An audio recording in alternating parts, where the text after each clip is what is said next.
welcome to your outlet for outdoors and Western lifestyle news, The Ben Show. I am your host, Rebecca Wanner, aka Beck. We say this each week. We love hearing from all of you, your comments, stories, ideas.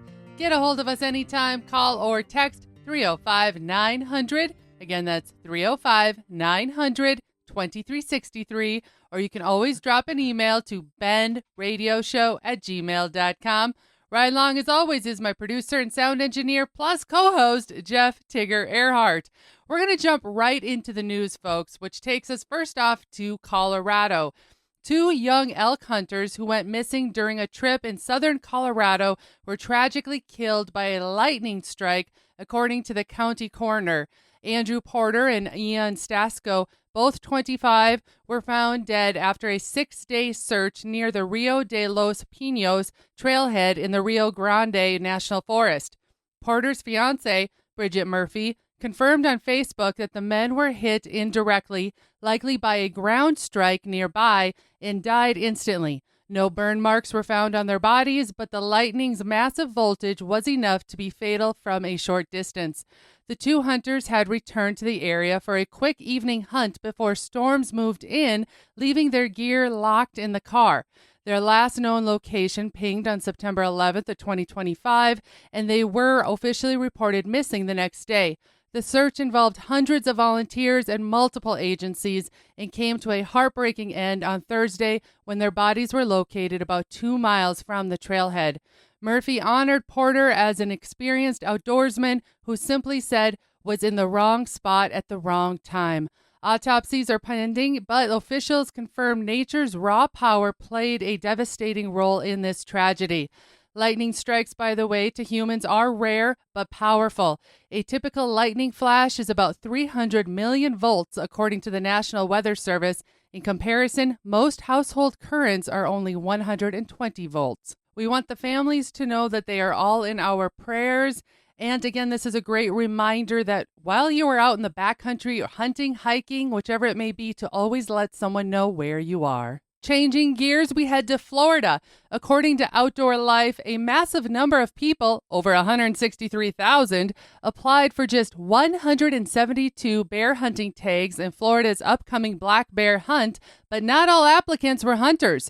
A significant chunk of these applications came from anti-hunting activists trying to game the system and block lawful conservation-based bear hunts. That makes me kind of mad. And that's an understatement. I'm just going to leave it at that. One bear advocate posted on Facebook Monday, September 22nd, that the activist group Angels in Distress had spent $185,000 on lottery entries.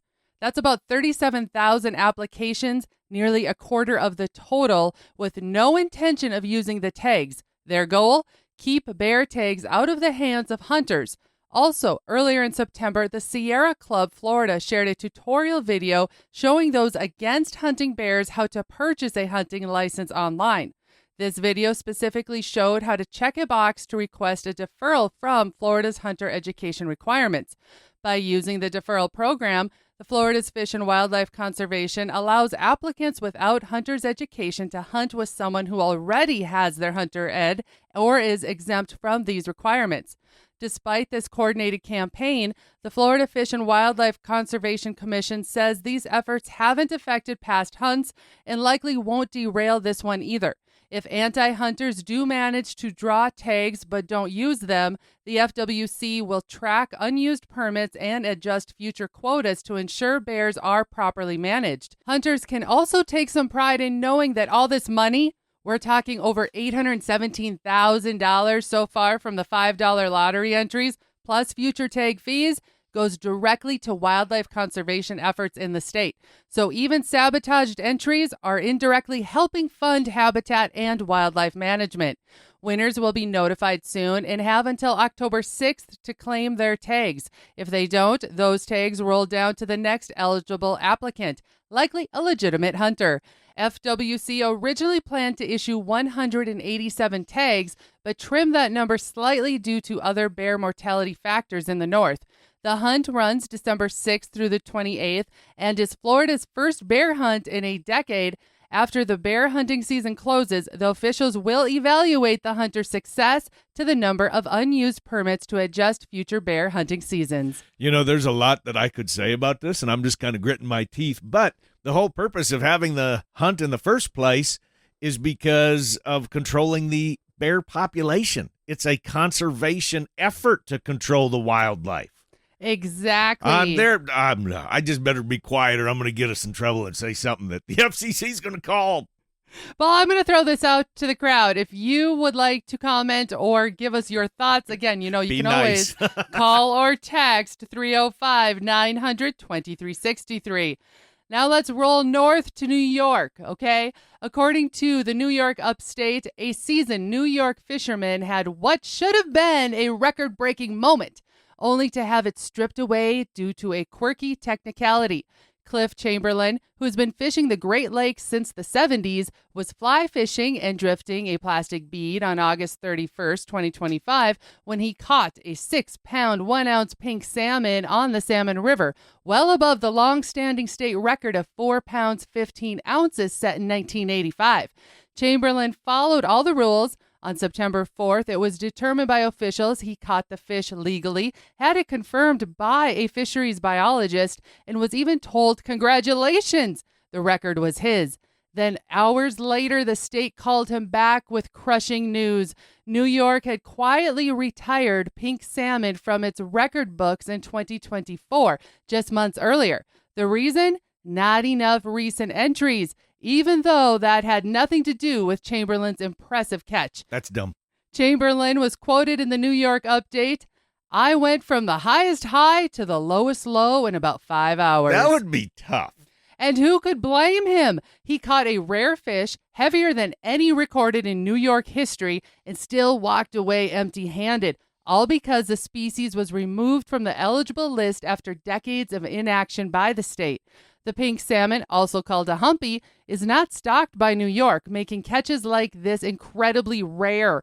The species originally entered the region through Canada back in the 1950s and slowly spread to Lake Ontario. Even today, they show up occasionally, and when they do, they often go unnoticed or misidentified. So while Cliff Chamberlain may not get his name etched into the official state record books, among fellow anglers, his catch stands as a true accomplishment, proof of skill, patience, and a bit of old school luck. But there's bad luck in the end of this one. I would be ticked. You got stories just to make us all mad here today, Beck. Come on. I didn't mean to do that, but every one of these stories just hit a chord, okay? We all work really hard for good conservation. Mm-hmm. I know, Tigger, you're a fly fisherman, and I can about imagine how your heart would have been broken if you'd found out, it wasn't one. I would have lost my mind. Like when we caught those a couple of summers ago, and I said we should have been measuring those and weighing those. Yeah. I don't want to. Okay, let's just not talk about that. Go to break, Beck. I think I'll do just that. All right, folks, stay where you are. We're going to be talking about auctions and keeping a relationship solid. You're listening to The Ben Show. We'll be back right after this.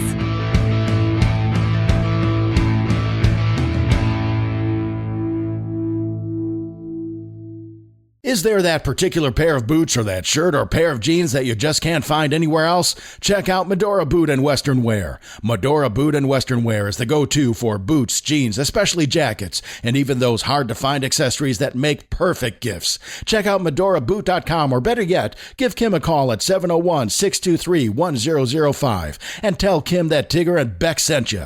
For the latest in Western and outdoor practical and fashionable wear, there is only one, Medora Boot and Western Wear. This is Beck.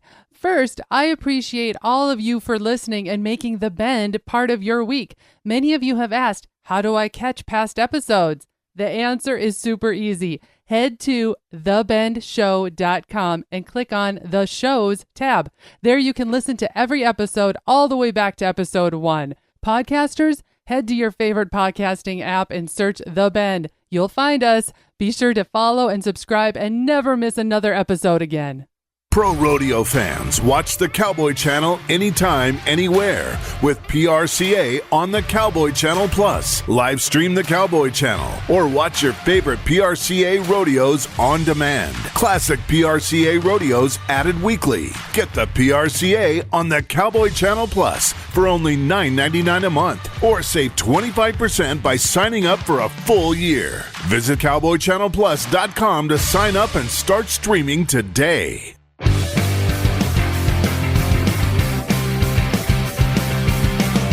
Welcome back to the Ben Show. I'm your host, Rebecca Wanner, a.k.a. Beck. Right along shotgun, my co-host, Jeff Tigger Erhardt. Now, we're going to dive into auctions, and we're talking about attending an auction. You know, we all get wrapped up in the excitement when there's an auction, right? Well, this is what happened with Tigger and I just last weekend. We were on our way to a horse sale in which we were going to be working at it. And on the way, Tigger made the comment to me, "Do you plan on getting a bidder number?" Why did he ask? Because we were going to a horse auction. So when you say we were working it, this was for a client of ours. And we were there on the capacity to kind of help them sell some horses. Yes. Not buy some horses. And I responded after he asked me if I was getting a bidder number as, yes. And now I'm glad we've had that discussion.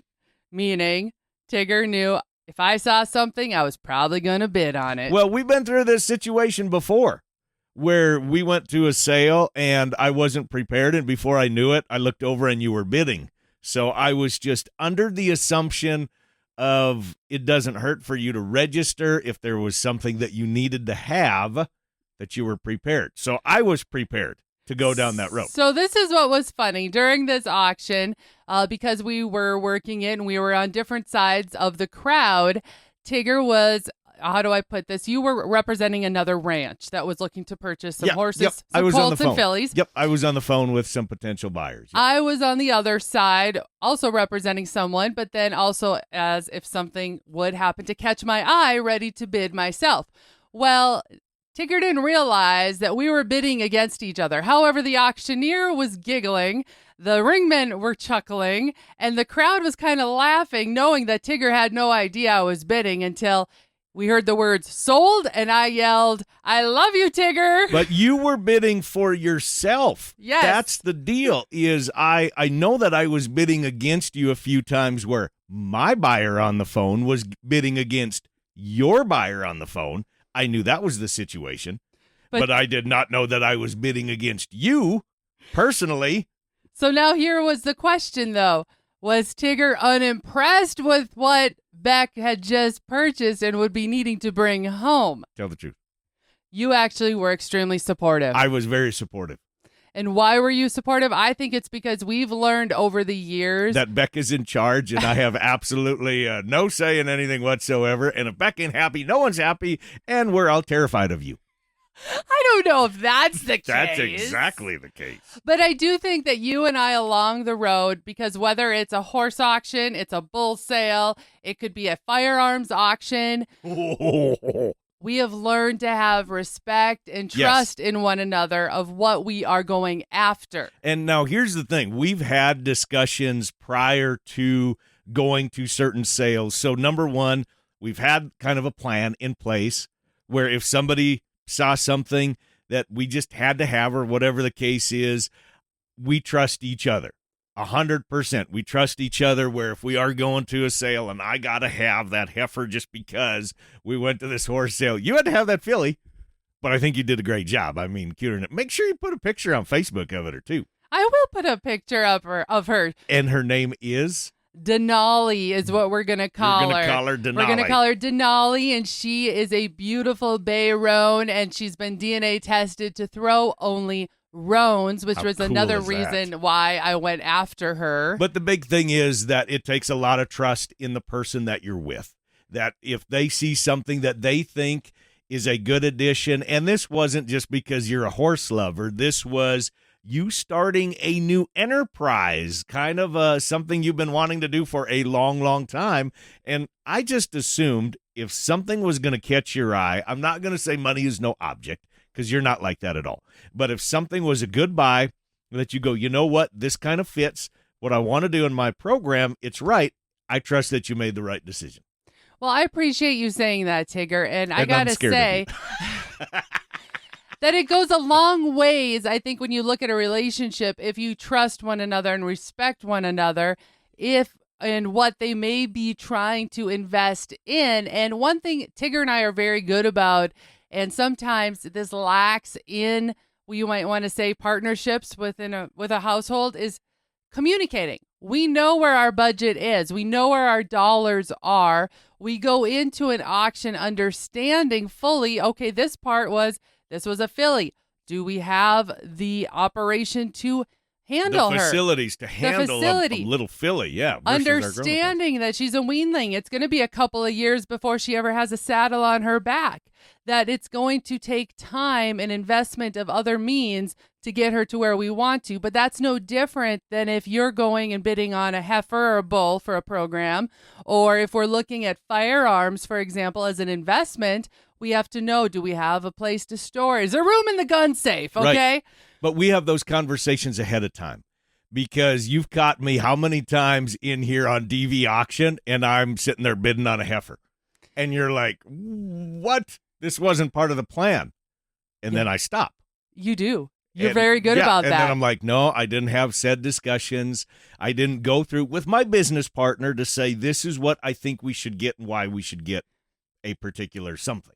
And the reason why we've set up some of these boundaries is because anybody who's been into an auction, you know how the excitement gets. You know how easily you can quick get wrapped up into that bidding's happening and you're going, I got to bid, versus just be able to stay calm and keep yourself in check. Or you come home and you surprise your bride and say, oh, by the way, I just bought another side-by-side. Or I got another truck, or I bought this, or I bought that. And that was not part of the plan. Or, hey, honey, you're going to have to be at the bank on Monday to sign the loan to cover whatever you just purchased. But you and I discuss so many of those things ahead of time. Everything. We are extremely transparent. So I'm lucky that way. We're very transparent. We discuss all of those things even long before the auction even comes up. Like a gun auction, we'll be talking about X, Y, and Z before it even comes up. And then when, say, that said gun auction comes up, then, oh, that particular one fits what we were looking for. Exactly. But those of you that heard me mention the word firearm auctions, I do want to throw a plug out there because there's a couple that are upcoming that you are going to want to know about. Wolf Auctioneers is going to be hosting 2 upcoming firearm auctions. There's going to be live and online bidding, all right? October 25th, that auction is going to feature over 150 rifles and pistols. And then on November 1st, another 150 plus rifles are showcased. You can visit wolfauctioneers.com for the details, as well as to get yourself registered for the online live bidding. Now, is that Wolf, W-O-L-F, or spell Wolf? Make sure everybody gets it right. There's a few ways you can spell that. You bet. Head to wolfauctioneers.com. It's spelled W-O-L-F-F. auctioneers.com. So can we take a break and we can go there and and have said discussion like we said we just do? Yes, because you're talking 300 plus firearms. We can. Go to break. We're busy. All right, crew, we're going to take a short break. You're listening to The Ben Show.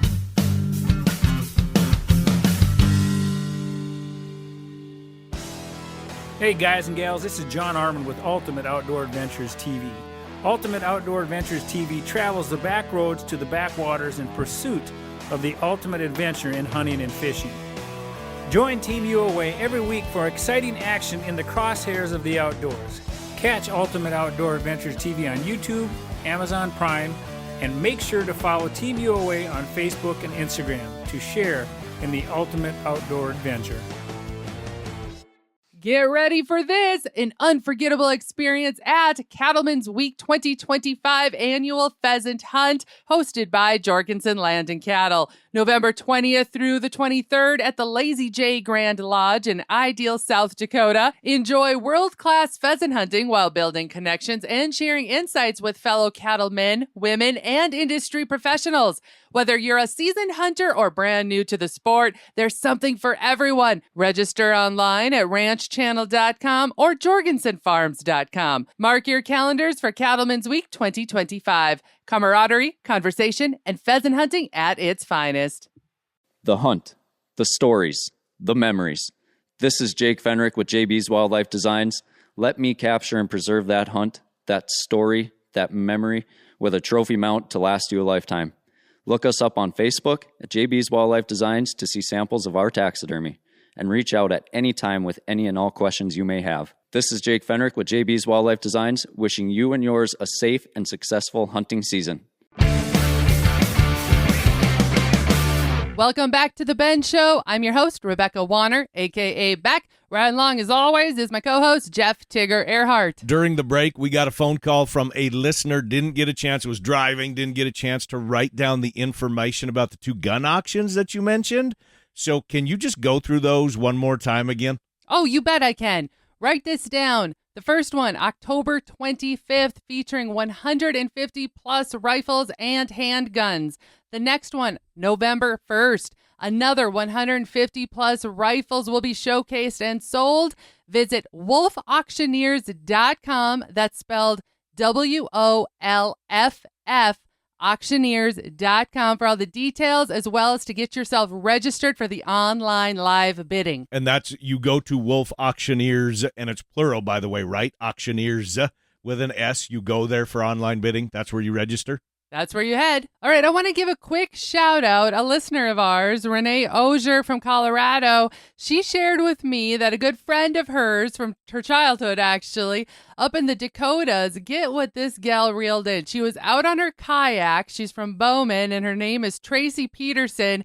She was fishing with a ice fishing pole, and she reeled in a massive catfish. Let me see that picture. We're talking Holy. a hog of a catfish. Now, I don't know the details. Renee didn't know the weight or the size, length of it. But all I could say Holy is a smokes. photo of this catfish that Tracy Peterson reeled in.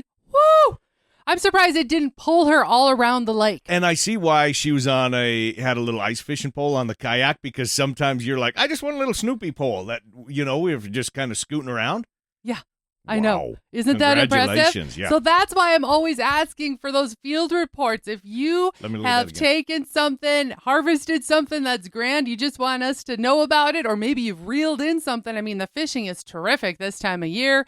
Let us know about it. Send us an email to bendradioshow@gmail.com. All right, let's change our gears again, and this is to a topic of mine that is a favorite, and that is Oktoberfest has officially kicked off over in Germany. It kicked off back on September 20th. It runs through October 5th. Here in the United States, we tend to celebrate Oktoberfest, though, I think the entire month of October. So what is Oktoberfest over in Germany, for those of us that haven't been to the motherland? Well, Oktoberfest is this big celebration wrapped all around, you bet, you're guessing it, beer. Okay, well, Good we should old know what beer. Oktoberfest is. And which city is the best one to visit? Yes, I have done this, is head to Munich, Germany. I'm telling you, the whole town turns into a massive party. Yes. And folks will get dressed up. And I mean, the men traditionally are wearing lederhosen. Yes, the leather shorts with suspenders, maybe a checkered shirt, some high wool socks. You bet. The women, they're going to be wearing their drindles, which is a dress with an attached apron paired with a blouse. It is a lot of fun. So did you get dressed up like that when you was over there? I did not. You just drank beer and partied with everybody? I did. But you said it's kind of amazing with all of these people celebrating and the booze that everyone is just getting along. Oh my God. Everyone's having a good time. There's no arguments or nothing. And everybody is so happy. But how can you not be happy when you're drinking beer? And usually if you go to some of the oldest houses, the beer houses from back in the day, they'll serve a big meal, and the roast is unbelievable. It tastes so good. So I have questions about the beer. Mm-hmm. It's served warm, right? Room temperature. Room temperature. So what was your take on that? Can you compare that in kind of taste and notes and all that? Compare that to a beer that we would have over here? Or is there absolutely no comparison? Well, their beer, of course, is much stronger. I mean, the alcohol volume is much higher. Oh, okay. And yes, it is served in a massive mug. I don't even know how many ounces are in this mug, but it is quite large. Like you see on TV, that's legit. It's how like they do- lifting weights. I'm not kidding you, all right? And I went to Oktoberfest with my mom, and she did not know about Oktoberfest, and she couldn't understand why we were making a pit stop in Munich when we were going through Germany until we got there, and I checked her into the hotel, and I was about to leave the hotel room and leave her there to rest, and she's like, "Where are you going?" And I'm like, "Well, Oktoberfest is going on. I'm going down to the party." Before I know it. Did your mom go with? Yes. Lola went and partied it up. Mom had her jacket on, her purse on. She's like, "I'm not letting you go alone." So what did she think of the warm beer? Because you've said that you really like it. What did she think? She does not drink beer. Oh, she doesn't drink So beer at she all. just came along for the ride to make sure, in her way of saying, I'd make it home. that her and daughter behaved herself. all I could say is everyone was extremely friendly. We ended up making friends with some people that were from Belgium. They were buying us beers back and forth, or I should say they were buying me beer. But regardless, it was a great time. All right, folks, let's call this show wrapped for this week. Thanks again for riding along. And, we love hearing from each and every one of you, especially now that hunting season is underway. Be sure to be sending us your field reports. That number, again, you can call or text anytime, 305-900-2363. Again, that's 305-900-2363. Or you can always email bendradioshow@gmail.com. And if you missed part of this show or want to hear past episodes, you can find them all on the website, thebendshow.com. And be sure to subscribe on your favorite podcasting app and to the Ben Show YouTube channel. Finally, a big thanks to all of you listeners out there that came along, and whether you're coming or going today, stay with us as we ranch it up. And remember to keep up with me, Beck, all week long by following The Bend on Facebook and on Instagram @The Bend Show. This is Rebecca Wanner. Catch Beck if you can next week on The Bend.